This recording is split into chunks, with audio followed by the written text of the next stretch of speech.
by Markus, hoofstuk 15, vanaf vers 42. Markus, hoofstuk 15, vanaf vers 42. En ek het daaraan gedink om dalk die hele Markus klaar te maak in een preek, en ek raad een besluit. Ja, want ek het gedink ek gaan nie genoeg aandag kan gee aan hierdie teks wat ons vandag na kyk, of die een van volgende week nie. So ons sal volgende week gaan ons dan Markus 16 sal ons dan klaarmaak.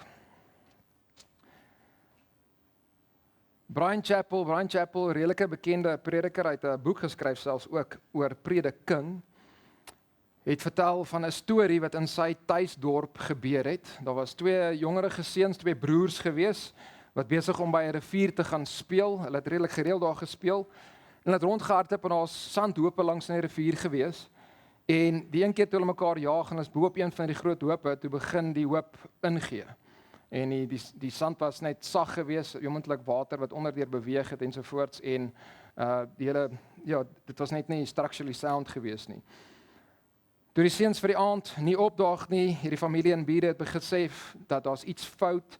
Hulle toe gaan begin soek, en uiteindelik toe kry hulle die jonger broer, waar hy net, tot by sy skouers in die sand is, en net sy skouers se bopunt en sy kop steek uit, en hy's bewusteloos. En soos wat hulle hom oopgrou, en by sy middel kom hy toe by, want al die drukking wat op hom was, nie genoeg suurstof meer gekry, en hy kry meer suurstof in, kom by, en hulle vra vir hom, waar is jou ouer broer? En hy antwoord, ek staan op sy skouers. Ek staan op sy skouers. Die ouer broer het sy eie lewe opgeoffer, sodat sy jonger broer kon lewe. Hy het geweet, dis wat 'n ouer broer doen. Die beginsel is, as jy die ouer boetie is, dan beskerm jy jou jonger boetie. Ja, en hier staan 'n situasie waarin dis wat die beginsel is. Ek beskerm my jonger boetie, en hy het homself gegee, hy het sy lewe gewaag om sy broer te laat leef op die ou ende. En sy liefde was dus nie net woorde wat hy gehad het vir sy broer nie, maar dit was op die ou ende dade, dit het hom iets gekos. Jy sien, wanneer daar liefde is, en wanneer daar beginsels is, dan sal ons opoffer om uiting te gee aan daai liefde, dan sal ons waag om die beginsels wat ons aan vashou uit te leef. As ons beginsels het en ons het liefde saam met dit. En in ons teks vandag sien ons iemand wat lief was vir Jesus, en wat as gevolg van beginsels opgeoffer het. Sy lewe, sy toekoms, sy inkomste, moontlik gewaag het om daai beginsels uit te leef ten opsigte van Jesus. En ons kyk na Josef van Arimatea in ons teks vandag. So kom ons lees die teks saam, Markus 15 vanaf vers 42 tot 47. En toe dit aand geword het, omdat dit die voorbereiding was, dit is die voor Sabbat, kom daar 'n vername raadslid, Josef van Arimatea, wat self ook die koninkryk van God verwag het. En hy waag dit om na Pilatus in te gaan en die liggaam van Jesus te vra. En Pilatus was verwonder dat hy al dood was. En hy het die hoofman oor 100 geroep en hom gevra of hy al lank dood was. En toe hy dit van die hoofman oor 100 verneem het, het hy die liggaam aan Josef geskenk. En hy het linne gekoop en hom afgehaal en in die linne toegedraai en hom neergelê in 'n graf wat in 'n rots uitgekap was. En hy het 'n steen teen die opening van die rots gerol. En Maria Magdalena en Maria, die moeder van Joses, het gesien waar hy neergelê word. Ons opskrif vir vandag is, wat gaan jy vir Jesus waag? Wat moet jy dalk vir Jesus waag? Jesus was die vorige aand, net om te onthou waar ons is in Markus, was hy in Getsemane, waar hy in gebed die Vader gevra het dat die beker vir hom by hom verby moes gaan. Maar hy het gekies om nog steeds kruis toe te gaan. Nogtans nie my wil nie, maar u wil, was sy resolusie gewees na daai gebedtyd. En toe was Jesus verraai deur Judas. Daarna is hy deur die Joodse leiers onregverdiglik verhoor, spot, bespoeg, geslaan. En hulle het besluit hulle wil hom doodmaak, maar hulle spesifieke dood gesoek, hulle het 'n kruisiging gesoek, en daarom het hulle hom gevat na Pilatus toe, vroeg die oggend. In die tussentyd het al sy disippels hom verlaat, en het Petrus hom 3 keer verloon. Pilatus aan die ander kant het weer niks verkeerd gevind in Jesus nie, en hy probeer om Jesus vry te laat, hy probeer om nie betrokke te wees nie, en so toe hy hoor, nee, maar Jesus is van Galilea af, toe sê nee, maar wag 'n bietjie, Herodes moet hierdie saak hanteer, toe stuur hy vir Jesus na Herodes toe. Maar Herodes en sy manne het met Jesus die gek geskeer, en hulle het hom net weer teruggestuur na Pilatus toe. En Pilatus het gehoop dat die skare dalk aan sy kant gaan wees. En hy het vir hulle gevra, moet ek dit vir julle doen wat ek gewoonlik vir julle doen op die fees? Moet ek vir julle iemand loslaat? En hy het gehoop dat hulle gaan sê Jesus. Maar die skare aangehits deur die Joodse leiers het geskree, nee, laat vir ons Barabbas vry gaan. En hy het gevra, maar wat moet ek dan doen met Jesus? Die koning van die Jode. En hulle het uitgeskree, kruisig hom, kruisig hom. En hulle het aangehou skree. En omdat Pilatus sy posisie wou hou, omdat hy nie wou toelaat dat daar opstand kom nie, het hy toegelaat dat hulle hom kruisig. Maar eers het hy vir Jesus laat gesel. En die hele leermag het bygekom, nê? Selfs dalk tot 100 manne het gekom. En hulle het hom gegesel, het hom uitgelag en hom getart. En as op die ou ende was hy toe so swak geweest dat hy die dwarsbalk van sy kruis kon nie self dra tot by Golgotha nie. Hulle moes iemand anders kry om dit te dra. En so het Jesus dan gegaan na die kruis toe, en daar was die spykers deur hom geslaan, daar het hy gehang op die kruis, daar moes hy as gevolg van my sonde en as gevolg van jou sonde God se oordeel ontvang, daar het hy uitgeskree, my God, waarom het U my verlaat? Daar het hy op die ou ende uitgeroep, dit is volbring, en hy het sy laaste asem uitgeblaas. En die vraag nou, as jy daar sou gestaan het en jy het dit gesien, is 'n moontlike vraag wat in jou kop sou opkom het, wat nou? Wat nou? En daar selfs 'n baie praktiese vraag wat in jou kop behoort te begin opkom, veral as jy 'n Jood is, wat gaan met sy liggaam gebeur? Wat gaan met sy liggaam gebeur? En hier sien ons eerste punt, die omstandighede waarin daar gewaag word. Kyk na vers 42. En toen het aand geword het, omdat dit die voorbereiding was, dit is die voor Sabbat. Nou, die punt wat hierdie vers maak is dat daar moet dringend 'n besluit geneem word. Tyd is min hierso, dis die punt van die vers. En kom ek verduidelik dit. Eerstens wanneer dit sê en toe dit aand geword het, daai klink asof die son al reeds gesak het, en is aand. Dan bedoel dit heel moontlik nie in die Joodse manier hierso dat dit al reeds donker is, die son het al reeds gesak en is reeds die Sabbat nie. Soos een kommentator verduidelik, according to the ancient Hebrew way of speaking, there were two evenings. The first begins at 3 p.m. and the second at 6 p.m. So heel moontlik is hierdie meer die idee van dit is tussen 3 uur en 6 uur, dit is besig om aand te word, dit begin nou na aand toe gaan.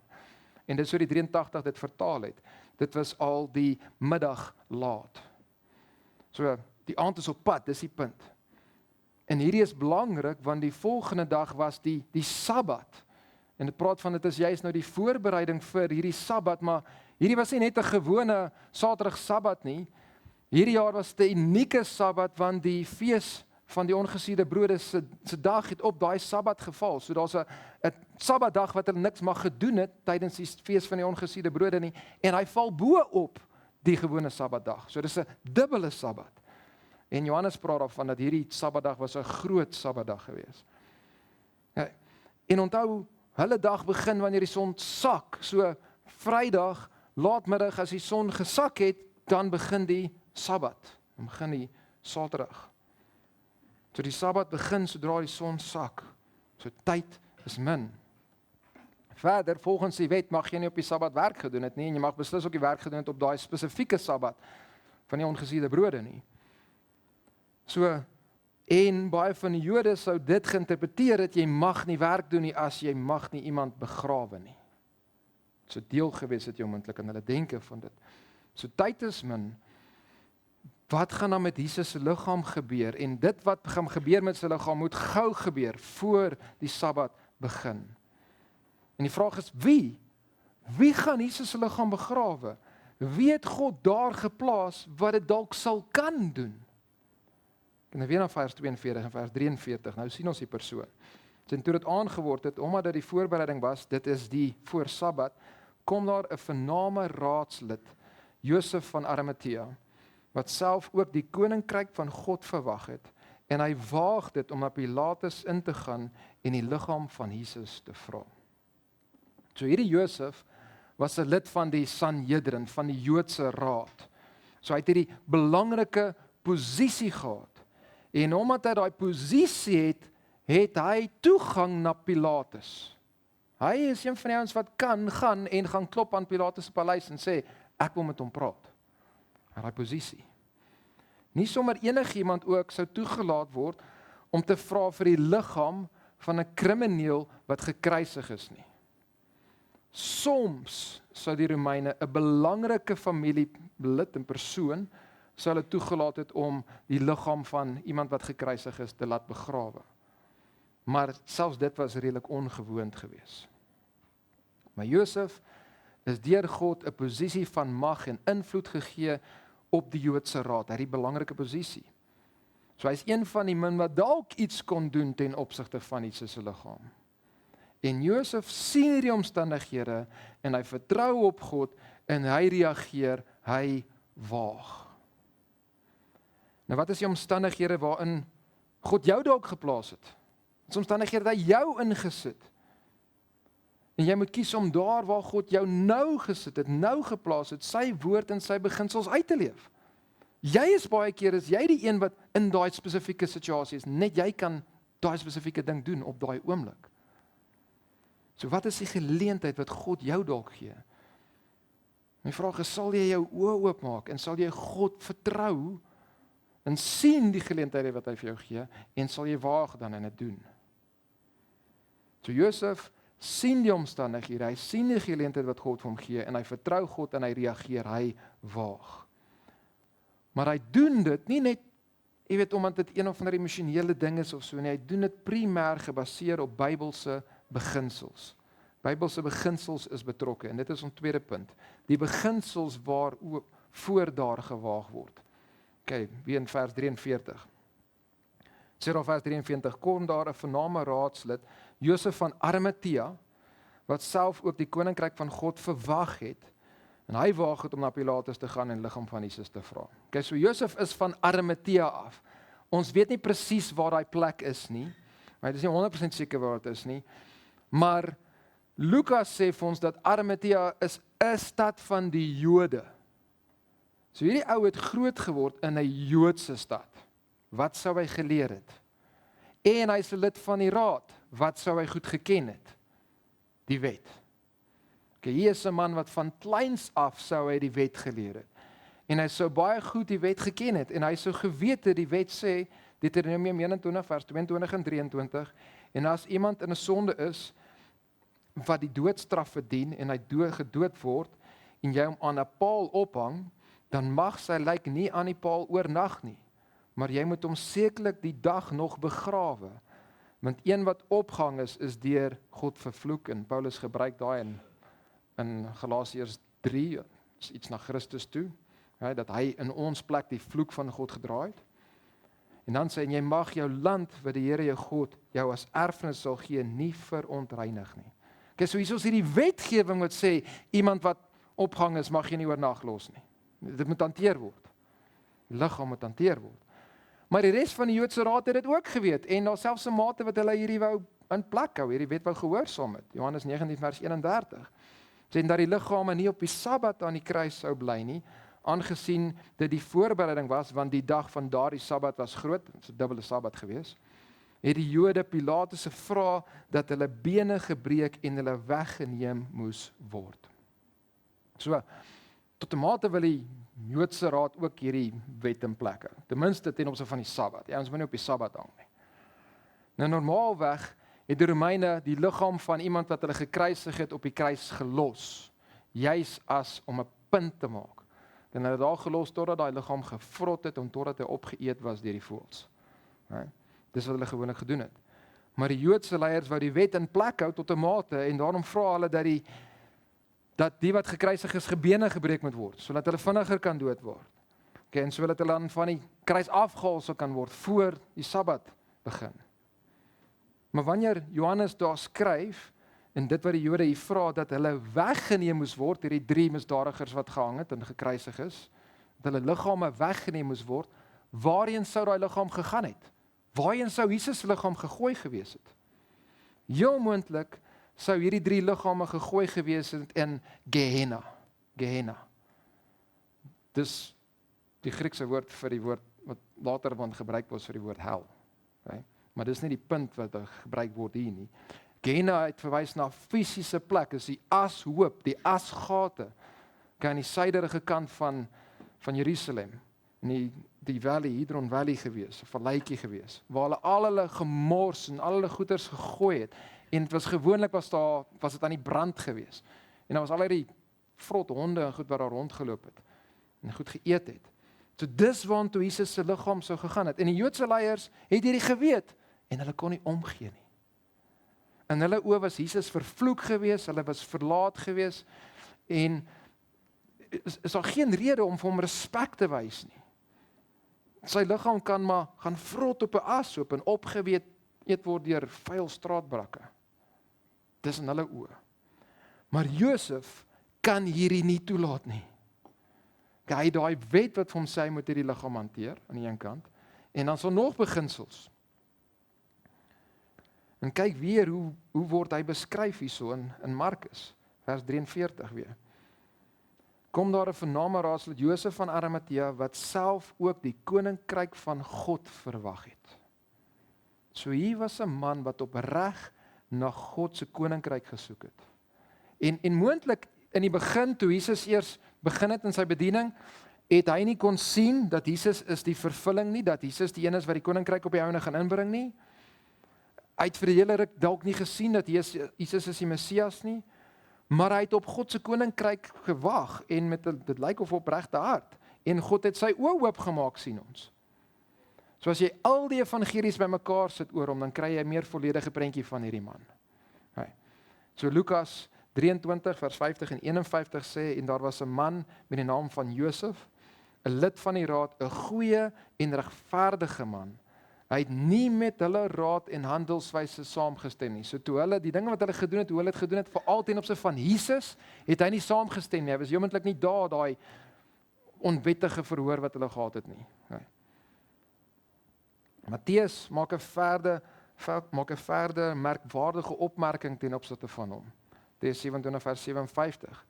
Toe dit aand geword het, en daar 'n ryk man van Arimatea gekom met die naam Josef, wat self ook 'n disipel van Jesus was. So hy het in Jesus begin glo. Hy het Jesus begin volg. Maar Johannes gee vir ons 'n klein bietjie meer inligting oor dit. En na hierdie dinge het Josef van Arimatea, wat 'n disipel van Josef was, maar in die geheim, uit vrees vir die Jode het hy gekom. So tot op hierdie stadium volg Josef vir Jesus, maar hy doen dit nog nie openlik nie. Hy was nog te bang vir die prys, vir die koste, vir die vrees van die ander Jode. So hy was oortuig Jesus is die Messias, en hy is die redder. Hy was oortuig dat die koninkryk van God kom deur Jesus. Hy was dus oortuig dat Jesus verdien die beste graf moontlik. Maar tot nou toe het hy nog nie openlik sy geloof uitgeleef nie. Dit is nog iets wat ons moet sien. En dan verder is hierdie beginsels in die Ou Testament. Die Ou Testament maak dit duidelik dat 'n liggaam is belangrik. Die Jode was nie soos die Grieke gewees nie. Die Grieke, omdat hulle hierdie idee gehad het van die geestelike is goed en die vleeslike is sleg, het die Grieke gesien die liggaam is soos 'n tronk. Jy wil net ontslaa raak van hom. Jy wil hom nooit weer hê nie. Maar dis nie die Bybelse siening nie, dis nie die Jode se siening nie. Die liggaam was gesien as belangrik. Daarom word ons weer en weer vertel van die goeie konings en waar hulle begrawe was, dat hulle begrawe was in die stad van Dawid, wat hulle begrawe was in die koninklike grafte. Die slegte konings baie keer sê dit spesifiek dat hulle nie begrawe was in die goeie plekke nie, saam met die Dawid en die goeie konings nie. En as voorbeelde van dit. Onthou ook wat gebeur het met koning Saul, ons leer daaruit. Koning Saul, Filistyne het gekom, Hulle het hom geskiet met pyle. Hy het geweet hy gaan doodgaan. Hy vra vir sy armorbearer, ek weet nie wat die Afrikaans nou is nie. Okay, wapendraer, dankie. Om hom dood te maak. En die ouens vreesagtig wil dit nie doen nie. Saul val op sy eie swaard. Okay, en die oorlog gaan aan. Hulle vind hom nie dadelik nie. Toe later toe hulle die Filistyne vir Saul vind en hulle weet hierdie is Saul die koning, toe kap hulle sy kop af en hulle vat sy kop oral deur die land deur hulle land. En hulle het sy lijk teen die muur van Bet-San vasgeslaan. Hoekom? Hierdie was gedoen om Saul te onteer, as jy liggaam so hanteer. En dit was deel van God se straf aan Saul gewees. Maar luister wat gebeur toe. 1 Samuel 31 vers 11 tot 13. Toe die inwoners van Jabes en Gilead daarvan hoor, dit is Saul se wyeer familie, wat die Filistyne aan Saul gedoen het al die dapper manne hulle gereed gemaak en die hele nag deurgetrek en hulle het die lijk van Saul en die lyke van sy seuns van die muur van Bet-San afgehaal en by Jabes gekom en hulle daar verbrand. Hulle het hulle gebeente geneem en onder die tamarisk in Jabes begrawe en 7 dae lank gevas. En dan sien ons koning Dawid, hoe hy nou koning word net na hoe hy hierdie ouens vereer vir hierdie daad. 2 Samuel 2 vers 4 en 5. So daarna het die manne van Juda gekom en Dawid daar as koning oor die huis van Juda gesalf. Toe hulle aan Dawid meedeel en sê, dit is die manne van Jabes in Gilead wat Saul begrawe het. Okay, so hulle vertel nou vir Dawid, hierdie ouens het hierdie goeie daad gedoen aan Saul. Toe stuur Dawid boodskappers na die manne van Jabes in Gilead om aan hulle te sê, mag julle geseënd wees deur die Here, dat julle hierdie guns bewys het aan julle Heer, aan Saul en hom begrawe het. En die beginsel wat ons hier sien is, dat as jy dink iemand was 'n goeie en regverdige man, dan gee jy vir die persoon 'n goeie begrafnis, en jy vereer die persoon so, deur hom op 'n goeie manier te begrawe. So die wet het vereis, dat die wat op 'n hout gehang het, mag nie oornag bly nie, maar hulle moet begrawe word. Die Joodse leiers was heeltemal reg daarmee dat dit beteken Jesus se liggaam word net op 'n ashoop gegooi. En hulle het gedink dit is goed genoeg. Maar Josef vir hom was dit nie goed genoeg, dat sy Here so begrawe word nie. Nee, hy het besluit, hy sal hom vereer. Hy sal Jesus gaan begrawe op die beste plek wat hy kan. So hy kies om die Bybelse instruksies en Bybelse beginsels uit te leef, selfs al mag dit hom kos, selfs al moet hy waag om dit te gaan doen hierso. Okay, ons het gekyk na die omstandighede waarin daar gewaag word, die beginsels waarvoor daar gewaag word, en kyk nou na vers 43. Dit kom daar van name raadsman Josef van Arimatea, wat self ook die koninkryk van God verwag het, en hy waag dit. Sy ou vertaling sê dit so. En hy waag dit om na Pilatus in te gaan en die liggaam van Jesus te vra. En ons sien hierso die waaghalsigheid van die versoek wat gewaag word. Die waaghalsigheid van die versoek wat gewaag word. En daai woord waag dit, wanneer dit sê en hy waag dit, daar's 2 kante aan daai woord. Daar's 2 maniere hoe dit kan geïnterpreteer word, verstaan word. Die een kant word gesien in 2020 vertaling, dit sê hy het moed bymekaar geskraap en die liggaam van Jesus gevra. So die een kant praat van moed. Maar die woord praat aan die ander kant daarvan om iets te waag, en dit is hoe die 53 en die 83 dit vertaal het, om te waag. So as die fokus van hierdie woord is aan hierdie kant van die waagkant, dan sê die idee van dat jy moet iets doen waar daar gaan moontlike koste wees as jy dit doen. Daar gaan 'n prys daaraan wees wat jy waag. Ons kan in Afrikaans hierdie 2 woorde of hierdie 2 idees kombineer en ons kan praat van waagmoed. Waagmoed. Maar in waagmoed is die fokus nog steeds meer op die moed. En eintlik is hierdie fokus van hierdie woord is bietjie meer op die woord, die kant van waag. Meer van die vertalings lees in toe en jy meer van die gebruike van hierdie woord lees in toe. So, hy het die moed gehad, dis beslis moed wat hy nodig het, om vir Jesus se liggaam te vra, en dit was waaghalsig, want daar is 'n koste aan verbonde hierso, 'n moontlike koste. En hoekom was hierdie waaghalsig van Josef om vir Pilatus te vra vir Jesus se liggaam? Wel, dink net logies oor hierdie. Dis nie asof hy Jesus se liggaam in die geheim kan gaan afhaal en in die geheim kan gaan begrawe nie. As hy hierdie doen, gaan almal gaan dit sien, en almal gaan dit weet, en almal gaan daarvan praat. Dus gaan hy openlik met hierdie erken dat hy vereer vir Jesus. Hy identifiseer met hierdie man, wat nou net deur die hoogste gesag in Jodendom, die Joodse Raad, te dood veroordeel is, en seker gemaak het hy word gekruisig. En hierdie aksie van hom sou 'n sterk kontras gewees het met die res van die Joodse Raad. Dat een van hulle eie mense teen hulle eie goedkeuring gaan, en hy gaan doen dit, en die Jode sien dit. Wag 'n bietjie. Kyk hoe tree hierdie ou op, kyk hoe tree die res van die Joodse Raad op. Stel hulle weer in slegte lig. Jy kan dink hoe hulle gaan optree. Hierdie is asof hy 'n groot teken op sy rug sit vir die Joodse Raad en sê, kom volgende vir my, mik vir my. Ek sien 'n volgende teken. Hy waag baie hier. Sy plek in die raad is sekerlik ingedrang.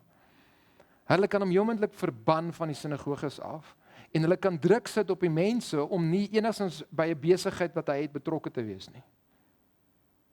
So sy reputasie, sy invloed, sy posisie, dalk selfs sy inkomste, word alles hier gewaag. Jesus moet op 'n eerbare manier begrawe word, en hy sal alles waag om dit te doen, om hy beginsels in liefde uit te leef. En dink aan die omstandighede hierso, nê? Hierdie is die donkerste uur. Die disippels het Jesus verlaat. Judas het hom verraai vir 30 silwer muntstukke. Petrus het hom verloon en gesê, ek ken nie eers hierdie man nie. Die Joodse priesters het hom beskuldig en hom te dood veroordeel. Hulle het geseker gemaak hy word gekruisig. Dis die ouens wat hy altyd mee saam was. Dis sy ou vriende. En teen die invloed van basies sy ou vriende, het hy na Pilatus gegaan en Jesus se liggaam gevra. Niemand anders bereid was om dit te doen nie. Hierdie is baie waghalsig gewees. Maar dit wys die liefde van hierdie daad. Dat hy lief was vir Christus, dat hy die beginsel sou uitleef. En Josef was dalk tot op hierdie oomblik in die geheime disipel gewees, maar ek bedoel, wat 'n oomblik om uit te kom. En te sê, ek is 'n volgeling van Jesus, en ek is bereid om hierdie vir hom te doen. En die vraag is ook tot 'n mate, hoekom? Hoekom waag hy dit? Hoekom doen hy dit? Hoekom is hy bereid om hierdie te waag? Wel, waar was sy fokus gewees? Al langer in sy lewe, en nou is dit duidelik op Christus saam met dit. Dit sê, was ook, wat self ook die koninkryk van God verwag het. Sy fokus is nie op tydelike dinge gewees nie, sy fokus is op God se koninkryk. Soek eerste die koninkryk van God en sy geregtigheid. Dis wat sy hart was. So uit liefde vir Jesus en met sy fokus op God se koninkryk en nie op tydelike gemak nie, het hy hierdie gedoen.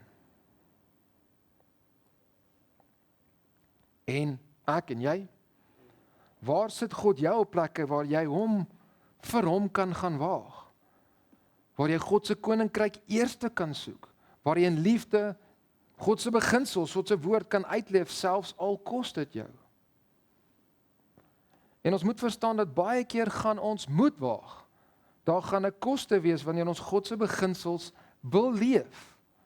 Wanneer ons God se koninkryk wil bou, gaan ons moet waag. En ek bedoel, soveel Bybelse voorbeelde hiervan.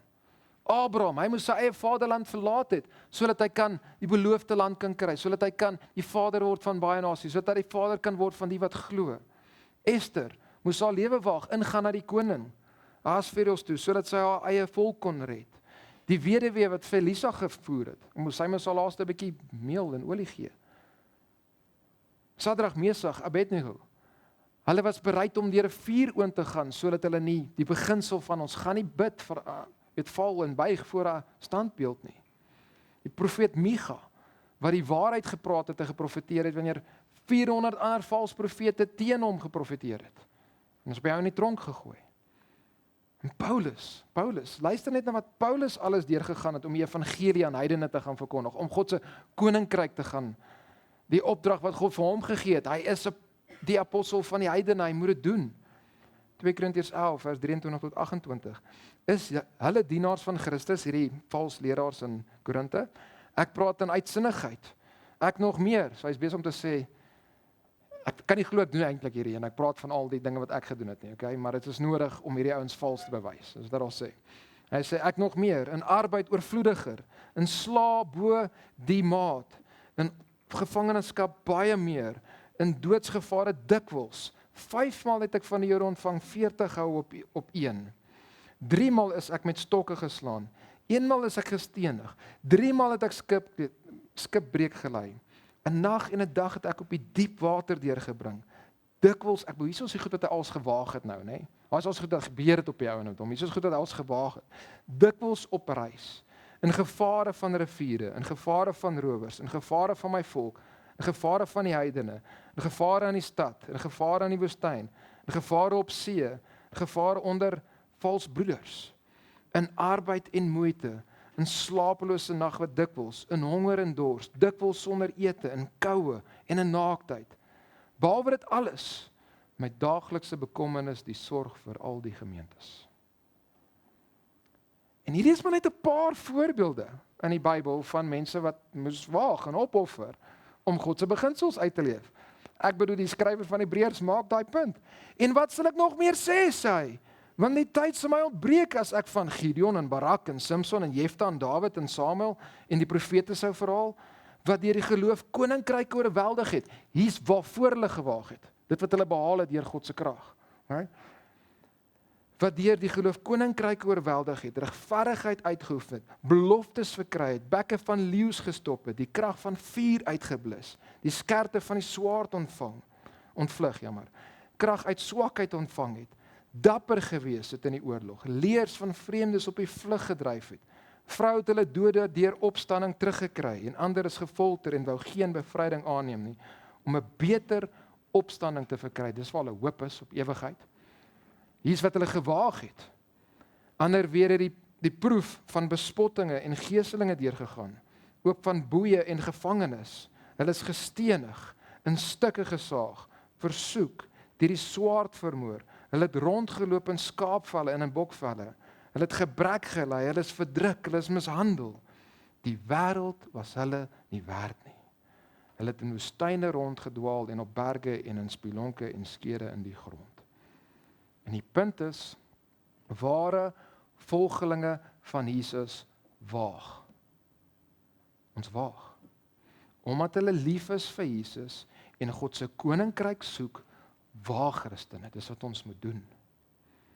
En ek bedoel nie net groot goed nie. Ek bedoel om daar waar God jou nou geplaas het, daar getrou te wees om sy beginsels en sy opdragte uit te leef. Selfs wanneer dit dalk 'n koste is. Dis waarvan ek praat. So ek bedoel om die geleenthede wat God jou gee om dit te gryp, selfs al is daar 'n koste. Te waag vir Jesus, net soos Josef. Dit was die oomblik wat hy daar was en wat hy die man was en wat hy hierdie moes doen. So ek bedoel om dalk te besef, God het vir my huis gegee. En hy het vir my 'n mate van voorsiening gegee. En ek het 'n opdrag. 1 Petrus 4 vers 9, wees gasvry eens mekaar sonder om te murmureer. So ek gaan probeer om, en hierdie kan verskillend lyk, elke week 'n gesin in die gemeente oor te nooi vir ete. En ek gaan nuwe mense wat ek nie ken nie, ek het nie verhouding, ek gaan waag, is maklik om met almal wat jy verhouding het uit te nooi. Ek gaan waag, mense wat ek nie ken het, nie 'n verhouding het nie, gaan ek uitnooi. Dis 'n manier om dit toe te pas. Jakobus sê, 1 vers 27, reine en onbesmette godsdiens voor God en die Vader is dit, om wese en wederwees in hulle verdrukking te besoek en jou vlekkeloos te bewaar van die wêreld. So dalk is 'n manier om te waag om te sê, ons gesin gaan op ons eie neem om een gesin waar daar pappa of 'n mamma ontbreek, om vir hulle om te gee, vir hulle te bid. Daai gaatjie wat daar is, probeer toe te maak. Dalk gaan jy groter sê, ek is oortuig ek moet dalk 'n kind aanneem. Dis dalk hoe ek hierdie opdrag gaan uitvoer. Dis dalk die omstandighede waarin God my gesit het. Dalk is dit bloot net om nie omkoopgeld by jou werk te vat nie, om wanneer jy die bemarker is om die produk wat jy bemark reg voor te stel en nie soos die wêreld te wees en te lieg oor die produk nie. Om wanneer jou baas vir jou te sê om te lieg oor iets, om nie te lieg daaroor nie. Maar jy leef die beginsels uit. Jy waag om God se woord te hou. Dalk moet jy waag om die beginsels wat Jesus ons leer in Titus 2 vir vrouens, om dit uit te leef in jou gesin en te sê, ek gaan laat my vrou by die huis wees en sy gaan fokus op die gesin en op die kinders. Dalk dit hoe jy waag. Dalk moet jy waag daar by jou werk waar daar mense is en jy gaan praat met hulle en jy begin 'n verhouding bou en jy begin hulle praat oor, is jy gered? Ken jy Jesus? Vertel vir my wat jy glo. En jy deel met hulle die evangelie, jy gee vir hulle 'n boekie. Doen evangelisasie. Gemaak disippels. Of dalk moet jy waag en jy sê vir jou vriende van die kinders, jou vriende wat iets stouts gaan doen of hierdie ander maat sleg sê of wat ook al, en sê nee, ons kan nie dit sê nie, ons kan nie dit doen nie, ek gaan nie saam met julle gaan nie. Dalk moet jy waag deur om ontslae te raak van jou slimfoon, sodat jy nie meer in versoeking so maklik sal kom nie. En van die jong manne daar op die kamp is presies dit gewees. Hy het hulle moes almal hulle fone inkom gee. Hy het my kom vra, hier is sy foon. Hy het nie meer 'n slimfoon nie, hy het 'n dom foon. Okay, dis hoekom. Dalk moet dit hoe jy waag. So hierdie lyk anders vir elkeen van ons. Elkeen van ons het ander omstandighede, ander beginsels, maar ons ken God se opdragte. Ons ken die beginsels. En ons moet dit gaan uitleef daar waar God ons nou geplaas het. So Christen, volgeling van Jesus, waar is jou lewe anders as jou buurman se, omdat jy bereid is om God se beginsels uit te leef? Omdat jy lief is vir Jesus en sy beginsels wil leef. Omdat jou fokus op ewigheid is. Waar is jou lewe anderste? Josef van Arimatea het gewaag vir Jesus. Nou kom ons kyk nou wat hy dan gedoen het en wat was die uitkoms daarvan op die ou ende. Vers 44. Kyk na vers 44. Sien Pilatus was verwonder dat hy praat nou van Jesus daar al dood was. En hy het die hoofman oor 100 geroep en hom gevra of hy al lank dood was. Nou Pilatus is verwonder wat partykeer kon man selfs daar lank op die kruis gehang het. Veral as hulle die stukkie voetjie waar op die ouens kon staan daar gehad het. En so hy was verbaas dat Jesus so vinnig gesterf het. Maar Jesus is reeds oorlede vir 2 redes. Eerstens want hy het al die vorige nag niks geslaap nie. Hy was in angs gewees in gebed. Hy was bespot en geslaan gewees daar. Hy was gegeesel gewees sodat hy so swak was, hy kon nie eers die dwarsbalk draai. So fisies was sy liggaam swak gewees. En daarom het hy vinniger gesterf. Dis die een kant. Maar aan die ander kant, dis God se plan gewees dat hy moes vinnig sterf. Want onthou julle toe die soldate gekom het, toe die Joodse leiers gevra het, hierdie ouens moet vinniger doodgaan, toe kom hulle breek almal se bene, maar hulle het nie Jesus se bene gebreek nie, want daar was 'n profesie gewees dat geen van sy bene gaan gebreek word nie. So dis deel van hoekom Jesus vroeër gesterf het. Jesus het self sy eie gees, sy liggaam of sy asem opgegee, uitgeblaas, hy het gekies om te sterf in ons plek. Vers 45. En toe hy, dit is die hoof van oor 100, of hy dit van die hoofman oor 100 verneem het, toe hy hoor dat Jesus is al 'n ruk lank oorlede, het hy die liggaam aan Josef geskenk. So hierdie vers maak dit duidelik, vers 45, dat Jesus was wel dood. Okay, Centurion het geweet hoe om dood te identifiseer. Deel van wat hulle gedoen het. Hy het nie sy bewussyn verloor nie, daar's nie een of ander conspiracy hier nie. Jesus was oorlede gewees. Vers 46. En hy, dis nou Josef, het linne gekoop en hom afgehaal en in die linne toegedraai.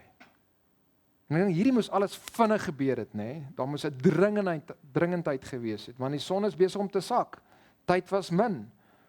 Maar Josef gaan en hy hanteer Jesus se liggaam so mooi. Hy gaan koop linne, hy gaan maak sy liggaam toe in hierdie linne. Hy gaan na die kruis toe en hy haal vir Jesus van die kruis af. Nou, dit kon nie 'n maklike taak gewees het nie. Jesus was aan die kruis vasgespijker gewees. Presies hoe dit werk en hoe dit gebeur het, weet ons nie. Het die soldate dalk die kruis neergesit, het Josef slawe gehad wat hom gehelp het. Nikodemus was ook daar. Hoe dit ook al gebeur het, Jesus se liggaam word van die kruis afgehaal en met ontzag met respek hanteer. Dit word toegemaak en al hierdie word gedoen daar waar ander dit kan sien, hè? Almal kan sien wat hy besig om te doen. Hy is besig om homself te identifiseer met Jesus. Hy is nou nie meer 'n disipel van Jesus in die geheim nie. Maar waarheen? Waarheen nou met die liggaam? Wel weer eens is Josef die perfek daar geplaas deur God om die oplossing te kan gee, om die plek te kan hê. Kyk na vers 46. Weer 'n keer verder. So hy het linne gekoop en hom afgehaal en in die linne toegedraai en hom neergelê in 'n graf wat in 'n rots uitgekap was. En hy het 'n steen teen die opening van die graf gerol. Okay, so daar was 'n waardevolle graf. Hierdie was nie iets wat goedkoop was nie, om so 'n graf te gehad het wat uitgekap was in klip. En dit was beskikbaar geweest waar Jesus se liggaam kon gelê word. Maar waar kom hierdie graf vandaan? Wie sin was dit geweest? Maar Matteus 27 sê vir ons, vers 59 en vers 60.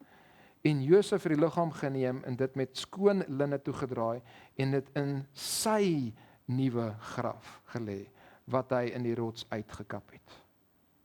So hy het self mense betaal om vir hom 'n graf te maak, wat heeltemal uit hierdie rots uitgekap was.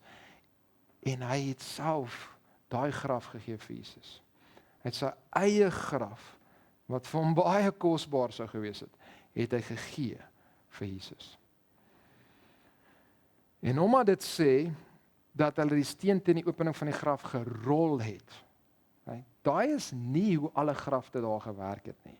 Kyk, daai is soos 'n upper class graf nou. Kyk, heel moontlik is dit 'n graf wat eintlik 'n begin tonnel gehad het. Binne in daai tonnel is daar gleuf ingesny gewees, nê? Waar binne in hierdie ronde wiel ingemaak was binne in daai in. Jy kan hom nie uithaal nie. En dan sit hy in 'n klein gleefietjie hierdie wiel, so dis maklik vir een mens om hom uit te rol, maar hy rol teen 'n afdraande. En as hy dan voor die gat is, kan jy hom nie weer maklik oprol nie. So eenhou kan hom toemaak, maar jy het 'n paar manne nodig om hom oop te maak. En dit is 'n baie veiliger graf gewees vir ouens wat grafte kom beroof het. Okay, so die rykes van die rykes het sulke tipe van grafte gehad. Net om dit by te sit, hierdie was 'n waardevolle graf. Maar as nog iets wat gemaak het dat Josef en sy graf juis moes gebruik is, dat hy die regte man op die regte tyd was. Johannes 19 vers 42 sê, daar het hulle Jesus toe neergelê weens die voorbereiding van die Jode, omdat die graf naby was. Josef se graf was naby en waar Jesus gekruisig was. Ek dink net oor alles wat God hier so bymekaar laat werk, nê? En bymekaar bring. En hy is op die ou en die een wat die graf het, wat die posisie het, wat kan gaan praat met Pilatus en sy graf is naby wat dit alles kan gebeur. Hy was dus logies dat hy dit moes doen. God het hom geplaas, waar God hom geplaas het met die posisie wat hy met Pilatus kon gesels.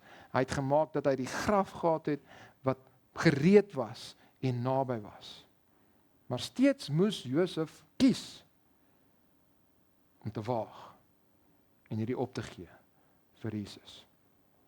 So ons het gesien, die omstandighede waarin daar gewaag word, die beginsels waarvoor daar gewaag word, die waaghalsigheid van die versoek wat gewaag word, en nou wil ons laastens die gevolge van dit wat gewaag word.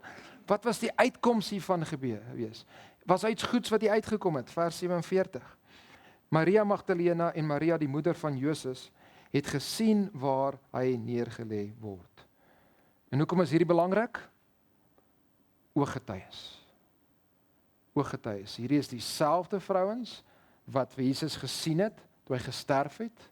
Dis dieselfde vrouens wat sien waar hy begrawe is, die graf kan identifiseer, dis die Sondagoggend kan gaan om dan te gaan salf en sien die graf is leeg en sien hy het opgestaan. Ooggetuies. En dit alles gebeur rondom Josef se graf. So die gevolge is dat daar was ooggetuies dat die graf vol was en daar is ooggetuies dat die graf leeg is die Sondagoggend. Maar dit is nie al gevolg nie. Johannes 19 sê vir ons iets verder. Johannes 19 vers 39 en 40. En Nikodemus, wat die eerste maal in die nag na Jesus gekom het in Johannes 3, het ook gekom met 'n mengsel van mirre en alweë omtrent 100 pond gewig. En hy is saam met Josef, het die liggaam van Jesus geneem en dit in doeke toegedraai, saam met die spesery, soos die gewoonte van die Jode is om te begrawe. Nou heel moontlik was Nikodemus aangespoor gewees deur Josef om self ook Jesus nou openlik so te gaan volg. Hy het toe hy gehoor het wat Josef doen, toe sy reg om dit te doen. En hy gaan ook nou help om Jesus te gaan begrawe. Wanneer jy waag vir Jesus, dan gaan jy ander ook motiveer om te waag vir Jesus, om meer vir hom te leef. Maar hoeveel gelowiges was nie al gemotiveer deur ander gelowiges in kerkgeskiedenis nie? Dis wat met ons gebeur, ons lees van iemand anders wat hy gedoen het. Nog beter is iemand anders persoonlik kan sien. En 'n voorbeeld wat ek kan dink, van 'n ou wat nie eers geweet het hoe hy gelewe die impak wat hy gemaak het, is David Brainerd.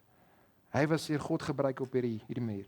Jong man gewees, teologie gaan swat, onregverdiglik uit die teologiese skool uitgegooi en toe besluit hy, waar ek gaan sendeling word na die Indiane in Amerika toe. Hy was sieklik gewees. En met daai siek lyf van hom het hy aangehou gaan na hulle toe, binne in hulle hutte wat vol rook is en so is en koud is en als, het hy gegaan en hulle gaan evangeliseer. Daar was baie min bekeerlinge in die begin gewees, maar hy het volhard. Skielik het God herlewing gebring onder 'n groep Indiane wat waar hy bedien het. Maar sy liggaam was reeds gebreek gewees want hy het vir jare met TB, tuberculosis gely. En hy het in Jonathan Edwards se huis gesterf op die ouderdom van 29 jaar. 29 jaar is hy oorlede. Hy het gewaag en hy het sy lewe gewaag sodat die Indiane Jesus kon ken. Maar dis nie waar sy verhaal stop nie. God het sy lewe baie meer nog gebruik. Jonathan Edwards het sy dagboeke wat hy geskryf het en van hoe hy gelei het en hoe hy deur hierdie gegaan het, Jonathan Edwards gepubliseer. Daai dagboeke het baie ander sendelinge gemotiveer om sendelinge te word of hulle gemotiveer om te volhard. Ouens soos William Carey, wat die father of modern missions is, ouens soos Jim Elliot, Nate Saint, hulle is almal ouens wat beïnvloed was deur hierdie ou jong man se boek en sy dagboeke wat hy geskryf het daar toe hy vir die Indiane gedien het. As ons waag vir Jesus, gaan jy heel moontlik ander inspireer om ook te waag vir Jesus. So die gevolge is ooggetuies en inspirasie van ander. Maar daar is nog een gevolg. Daai een is skrif was vervul. Jesaja 53 vers 9. Hierdie is ongelooflik. En hulle het hom sy graf by die goddelose gegee en by 'n ryke was hy in sy dood. Moontlik is die eerste gedeelte is die Joodse leiers wat net wou gehad het hy moes weggegooi het omdat die goddelose. En die tweede ene Josef vervul. Nou ek weet nie of Josef soos hy hierdie gedoen het, ewe skielik besef het Jesaja 53 vers 9 is besig om te gebeur. Ek weet nie of hy dit geweet het nie. Maar die feit van die saak is, hy het hierdie skrif vervul. God het hierdie daad gebruik om 'n profesie wat 600 jaar voor hierdie gegee was, te vervul. Hoe ongelooflik is dit nie? Wanneer ons waag vir Jesus, dan is ons besig om God se wil te laat gebeur. Efesiërs 2 vers 10 sê, want ons is sy maaksel, geskape in Christus Jesus, tot goeie werke, wat God voorberei, sodat ons daarin kan wandel. So wanneer jy waag vir Jesus, dan is jy besig om hierdie werke wat God voorberei het, sy besig om dit te doen, en dit te vervul. Dan wandel jy daarin.